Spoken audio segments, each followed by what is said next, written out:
شقة عزبة الهجانة، مكان الموتى فيه بيرفضوا يسيبوا سكانه في حالهم. أنا عمري ما كنت بؤمن بالحاجات دي، جن وأرواح بيوت مسكونة، الكلام التافه ده. كنت بقول دي كلها خرافات. لكن اللي حصل معايا في شقة عزبة الهجانة خلاني أغير كل حاجة للأبد. من حوالي سنة كده كنت بدور على سكن رخيص في القاهرة، لحد ما واحد صاحبي قال لي في شقة فاضية بقالها كتير، الإيجار بتاعها رخيص بس محدش بيقعد فيها أكتر من أسبوع. سألته ليه؟ قال لي الناس بتقول عليها حاجات بس مفيش حاجة مؤكدة. أنا بحكم ظروفي المادية قلت أجرب. رحت أشوف الشقة، كانت قديمة جدا والعمارة كلها ساكتة كأنها مهجورة مع إنها مليانة سكان. الراجل اللي وراني الشقة كان شكله عجيب، عيونه فيها نظرة خوف غريبة. قال لي ما تخليش النور يطفي، ولو سمعت صوت جاي من الحيطة تجاهله، أعمل عبيط يعني. سلمني المفتاح ومشي، وأنا لسه مستغرب من كلامه. أول يوم وأنا نايم، الساعة كانت 3 كده تقريبا، سمعت صوت زي جرجرة سلاسل على البلاط. صحيت مفزوع، فتشت في الشقة كلها، مفيش حاجة.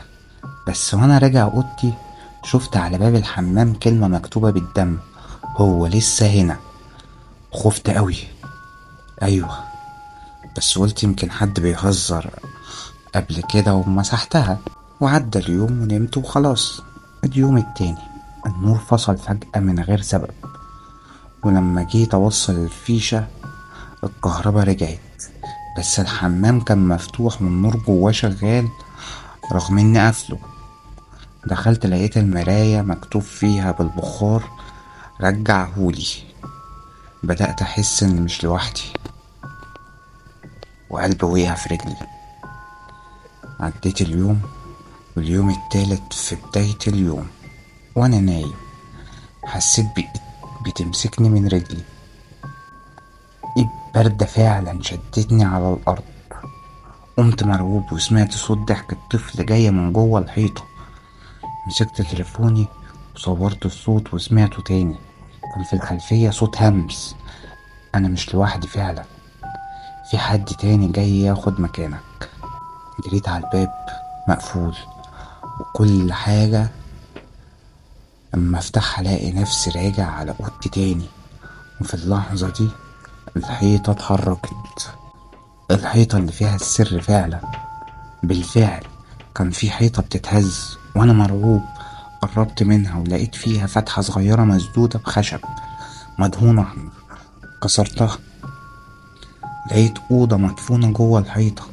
دخلت والريحة ريحة موت ودم، عفن. لقيت هيكل عظمي لطفل صغير مربوط بسلاسل، وجنبه مصحف محروق ودم ناشف على الأرض. وأنا واقف هناك ظهر الطفل ما كانش جسم حقيقي، كان خيال، بس ملامحه باينة وعيونه سودة. جسمه نحيف قوي وسلسلة مربوطة في رقبته. قال لي بصوت مش صوت أطفال: أنا كنت زيه ساكت، بس دلوقتي دوري جه، وانت اللي جاي تعيش مكاني. اليوم اللي بعده اتصلت بشيخ وجه وقرا قرآن.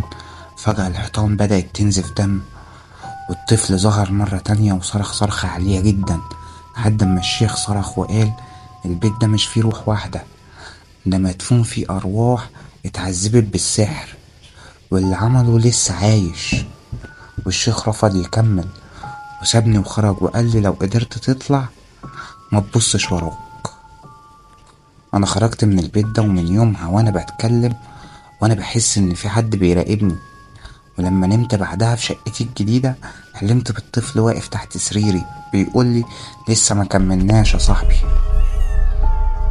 لو عجبتك القصة قولي رأيك في الكومنتات، وما تنساش اللايك والسبسكرايب.